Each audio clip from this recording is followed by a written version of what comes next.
जय हिंद दोस्तों, मैं हूं आपका दोस्त के बी और आइए 7 अगस्त 2020 के करंट अफेयर्स की शुरुआत करते हैं। तो पहला प्रश्न है, मनोज सिन्हा जी को किस केंद्र शासित प्रदेश का उपराज्यपाल नियुक्त किया गया? तो हमारे राष्ट्रपति रामनाथ कोविंद जी के द्वारा जम्मू और कश्मीर राज्य के दूसरे उपराज्यपाल के रूप में मनोज सिन्हा को नियुक्त किया गया है। तो इस प्रश्न का ऑप्शन सी करेक्ट होगा। बात करते हैं यहाँ पर जम्मू और कश्मीर राज्य की।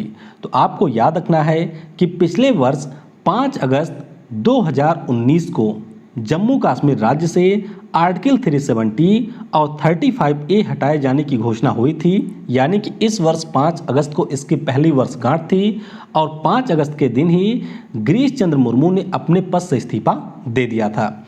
वहीं पर बात करते हैं मनोज सिन्हा जी की, तो ये उत्तर प्रदेश के गाजीपुर से 3 बार सांसद रह चुके हैं और इससे पहले मोदी सरकार के पहले कार्यकाल के दौरान ये रेलवे राज्य मंत्री भी रह चुके हैं। तो ये आपको ध्यान रखना है कि जम्मू कश्मीर राज्य के नए उपराज्यपाल बन गए हैं मनोज सिन्हा जी।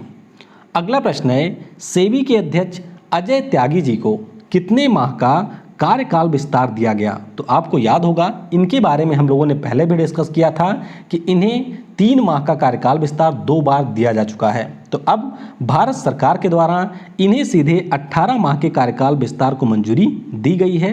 तो इस प्रश्न का ऑप्शन सी करेक्ट होगा, यानी कि जो इनका कार्यकाल है सितंबर माह से लेकर के फरवरी 2022 तक के लिए विस्तारित किया गया है। 2020 नहीं, 2022 तक के लिए विस्तारित किया गया है। बात करते हैं सेबी की, तो इसका पूरा नाम है security and exchange board of India, यानी कि भारतीय प्रतिभूति व विनिमय बोर्ड। और ये जो संस्था है हमारे देश में बाजार को नियामक करने वाली एक संस्था है, यानी कि हमारे यहाँ का जो शेयर मार्केट है उसको सेबी के द्वारा रेगुलेट किया जाता है। सेबी की स्थापना हुई थी 12 अप्रैल 1988 को और इसे हमारी संसद के द्वारा सेबी एक्ट 1992 के द्वारा एक कार्यकारी निकाय का दर्जा दिया गया था 30 जनवरी 1992 को। तो दोनों डेट आपको यहाँ पर याद रखनी है कि स्थापना इसकी 12 अप्रैल 1988 को हुई थी और ये एक कार्यकारी निकाय बना था 30 जनवरी 1992 को और इसका मुख्यालय आपको मिलेगा मुंबई में। और अगर आपने अभी तक चैनल को सब्सक्राइब नहीं किया है तो सब्सक्राइब करके ऑल नोटिफिकेशन के ऊपर क्लिक कर लें, जिससे आपको आने वाली हर वीडियो की नोटिफिकेशन मिलती रहे। और जो इस वीडियो की PDF होगी वह आपको टेलीग्राम पर भी मिलेगी। इसके अलावा डिस्क्रिप्शन में आपको लिंक मिलेगी, वहां से भी जाकर के आप PDF को डाउनलोड कर सकते हैं। और ऐप के ऊपर आप क्विज जरूर दिया करें, क्योंकि मैं बार बार आपसे कहता हूं कि क्विज आपके लिए बहुत ही ज़्यादा महत्वपूर्ण होता है। तो इसीलिए प्ले स्टोर से ऐप को डाउनलोड कर लें और वहां से जाकर के आप क्विज दे सकते हैं। अगला प्रश्न है, किस राज्य में भारत की पहली ICMR द्वारा स्वीकृत मोबाइल RT-PCR कोविड लैब का उद्घाटन किया गया? तो इसका उद्घाटन किया गया है कर्नाटक राज्य में। तो यहाँ पर ऑप्शन डी करेक्ट होगा। अब मोबाइल यानी कि ऐसी कोविड लैब है जो कि एक स्थान से दूसरे स्थान तक चल सकती है और ये भारत की पहली ऐसी मोबाइल RT-PCR लैब है जिसको ICMR के द्वारा मंजूरी मिली है, यानी कि भारतीय आयुर्विज्ञान संस्थान के द्वारा इसे मंजूरी मिली है। अब ये जो लैब है उस लैब का उद्घाटन कर्नाटक राज्य के शिक्षा मंत्री के सुधाकर जी के द्वारा बेंगलुरु में किया गया। यहाँ पर अगर हम लोग इस लैब की बात करते हैं तो इस लैब में 4 घंटे में किसी भी व्यक्ति के जांच का परिणाम आ जाएगा और 1 माह में इस लैब के द्वारा 9000 लोगों का कोविड-19 के साथ साथ H1N1, एड्स और TB के वायरस का भी परीक्षण किया जाएगा। यानी कि ऐसा नहीं है कि इस लैब के माध्यम से केवल जो कोविड के पेशेंट होंगे उन्हीं की जांच होगी, बाकी इन सारी बीमारियों के जो भी पेशेंट होंगे उनकी जांच यहाँ पर की जाएगी। इसका नाम रखा गया है मोबाइल संक्रमण परीक्षण व रिपोर्टिंग लैब, यानी कि mobile infection testing and reporting lab इसका नाम है। तो ध्यान रखिएगा, कर्नाटक में इसका उद्घाटन किया गया है। अगला प्रश्न है, अगस्त माह में किस दिन हिरोशिमा में हुए विश्व के पहले परमाणु हमले के 75 वर्ष पूरे हो गए? तो यहाँ पर 6 अगस्त को इस परमाणु हमले के 75 वर्ष पूरे हुए हैं। तो इस प्रश्न का ऑप्शन सी करेक्ट होगा। बात है यहाँ पर द्वितीय विश्व युद्ध की, जिसकी शुरुआत 1939 को हो गई थी और उसके बाद में 1945 में जब अमेरिका के द्वारा जापान के हिरोशिमा शहर के ऊपर लिटिल बॉय नामक परमाणु बम से हमला किया गया था, तो उस समय और उसके कुछ समय बाद इस द्वितीय विश्व युद्ध की समाप्ति हुई थी। आपको ध्यान रखना है कि हिरोशिमा शहर पर पहली बार यूएसए ने हमला किया और उसके 3 दिन बाद यानी कि 9 अगस्त को 1945 में ही जापान के शहर नागासाकी के ऊपर अमेरिका के द्वारा फैटमैन नामक बम से हमला किया गया था। तो अगर आपसे परीक्षा में हिरोशिमा दिवस के बारे में पूछा जाता है तो ये आपका होता है 6 अगस्त को।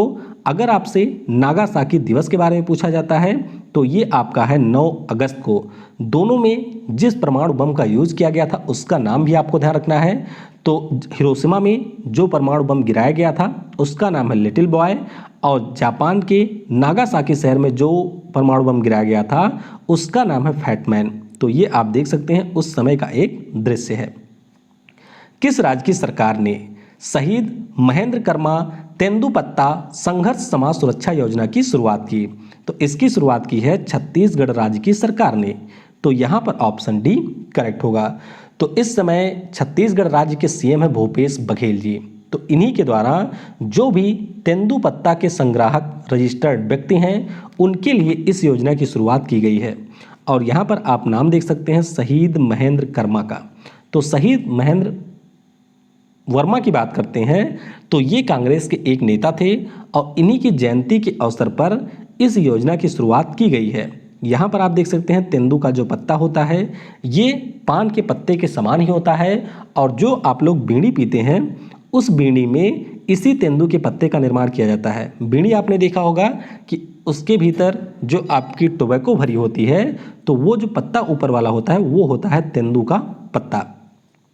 तो यहाँ पर ऐसे परिवार जिनका कोई व्यक्ति तेंदू इकट्ठा करने के लिए पंजीकृत है, अगर उस परिवार के मुखिया की 50 वर्ष के पहले किसी भी सामान्य परिस्थिति में मृत्यु हो जाती है तो फिर उस परिवार का जो वारिस होगा यानी कि उस व्यक्ति का जो वारिस होगा उसे सरकार के द्वारा 2 लाख रुपए की वित्तीय सहायता दी जाएगी। तो ध्यान रखिएगा इस योजना का नाम है शहीद महेंद्र वर्मा तेंदुपत्ता संघर्ष समाज सुरक्षा योजना। अगला प्रश्न है किस टेलीकॉम कंपनी ने अमेजन वेब सर्विसेज सॉल्यूशन के लिए अमेजन के साथ बहुवर्षीय रणनीतिक समझौता किया है? तो ये समझौता किया है भारती एयरटेल ने। तो इस प्रश्न का ऑप्शन सी करेक्ट होगा। अब यहाँ पर भारती एयरटेल के द्वारा भारत में जो भी हमारे बड़े उद्योग हैं या फिर जो भी एसएमई क्षेत्र के ग्राहक हैं उन सभी ग्राहकों को अमेजन वेब सर्विसेज के माध्यम से क्लाउड सॉल्यूशन दिया जाएगा और इसी के लिए ये समझौता किया गया है। तो भारती एयरटेल जो भी स्टार्टअप होंगे या जो भी हमारे एसएमबीज होंगे इनको अमेजन वेब सर्विसेज के उत्पादों को बेचने के लिए और उसके जो सार्वजनिक क्लाउड के कार्य होंगे उनको बंडल करने में मदद की जाएगी। यानी कि सिंपल शब्दों में आप समझ सकते हैं कि जो भी अमेजन वेब सर्विसेज के उत्पाद होंगे उन्हीं के उत्पादों को जिन स्टार्टअप के द्वारा या फिर नए उद्योगों के द्वारा बेचा जाएगा उसमें भारती एयरटेल मदद करेगी और इनको क्लाउड सॉल्यूशन प्रोवाइड कराएगी। पुस्तक रा a history of India's covert operations के लेखक कौन है? तो रा यानी कि रिसर्च एंड एनालिसिस विंग, और इसी के इतिहास के ऊपर या इसके द्वारा जो भी वीरतापूर्वक कार्य किए गए हैं उन सभी कार्यों के ऊपर इस पुस्तक को लिखा है यतीश यादव ने। तो यहाँ पर ऑप्शन बी करेक्ट होगा। यतीश यादव की बात करते हैं तो ये एक जांच पड़ताल करने वाले पत्रकार हैं, इसके अलावा ये लेखक भी हैं। और वहीं पर अगर हम लोग रा की बात करते हैं तो ये भारत की एक जासूसी एजेंसी है जिसकी स्थापना हुई थी 1967 में, और आपको ध्यान रखना है RN काउ का नाम भी, क्योंकि इन्हीं के द्वारा रा की स्थापना की गई थी। रा का वर्तमान में मुख्यालय नई दिल्ली में आपको मिलेगा और इसके महानिदेशक हैं सामंत गोयल जी। तो ये आप देख सकते हैं पुस्तक जिसका नाम है रा a history of India's covert operations. Bharat के नए नियंत्रक व महालेखा परीक्षक यानी कि कंट्रोलर एंड ऑडिटर जनरल के रूप में किसे नियुक्त किया गया?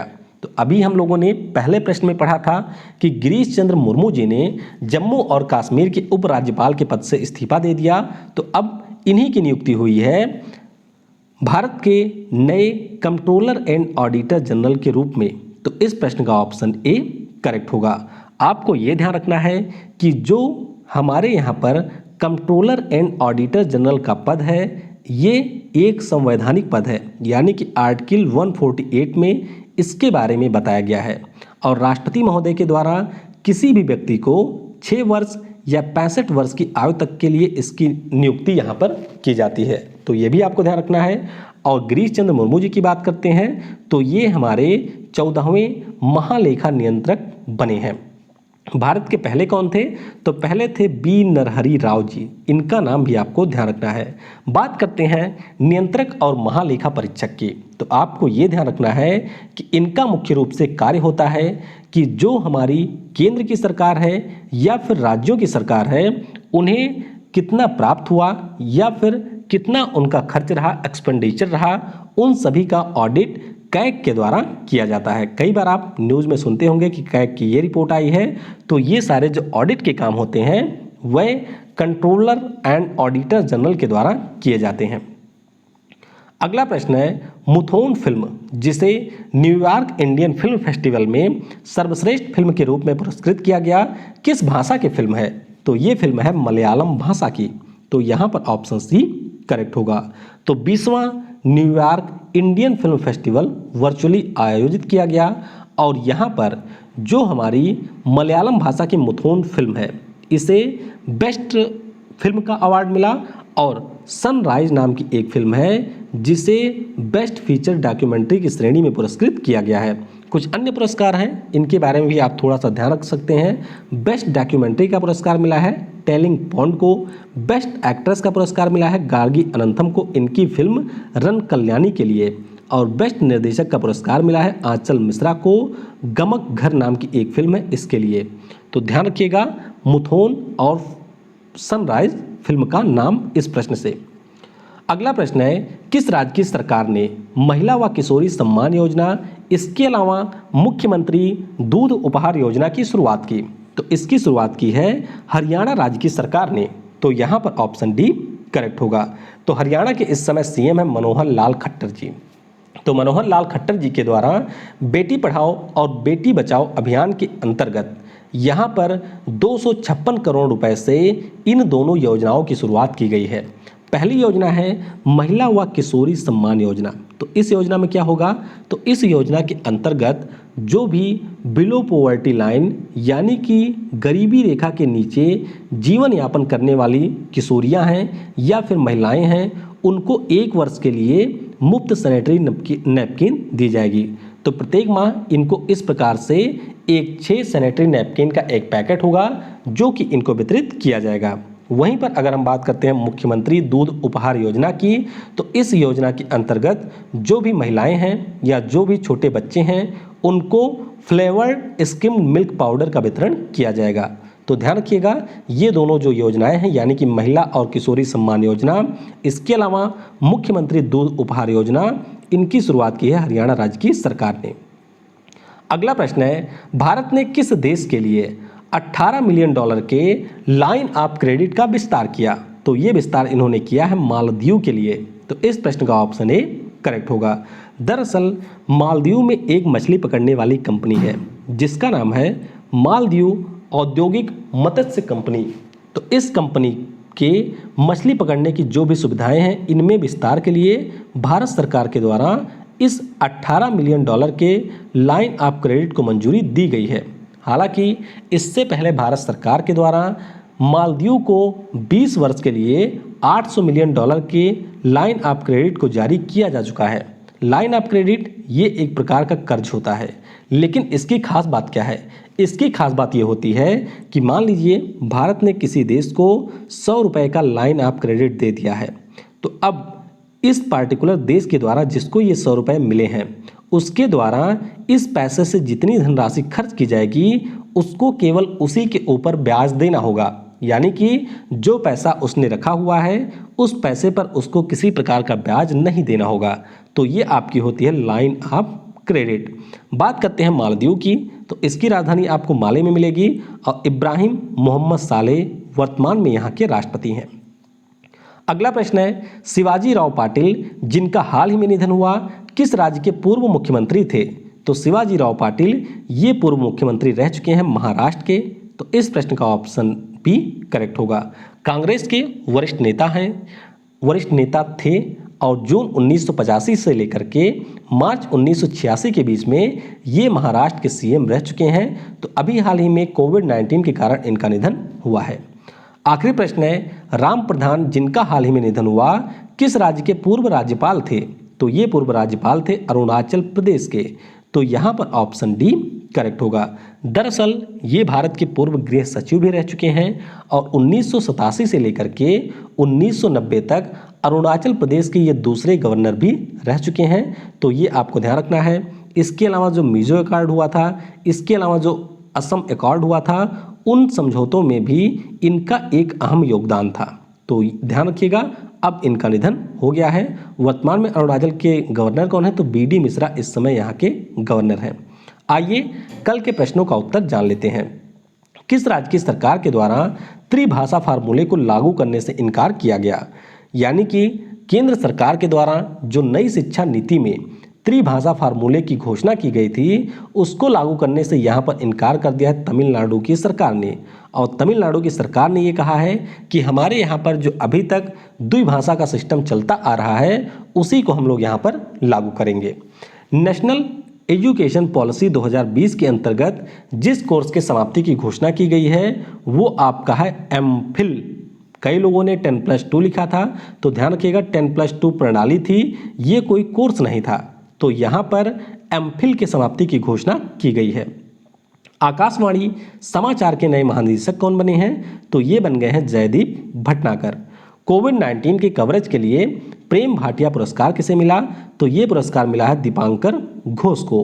पाकिस्तानी सेना की पहली महिला लेफ्टिनेंट जनरल कौन बनी? तो ये आपकी बन गई है निगार जौहर। तो ये सारे प्रश्न काफ़ी इंपॉर्टेंट हैं, तो आपको इनके बारे में ध्यान रखना है। आज के वीडियो से आपके लिए प्रश्न है, इंडियन ऑयल कारपोरेशन के नए अध्यक्ष कौन बने? Overdraft saving the Indian saver पुस्तक के लेखक कौन है?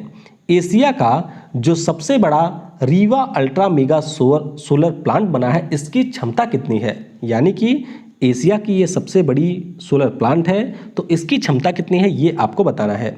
भारत के 66वें ग्रैंड मास्टर कौन बने और ये किस राज्य से हैं?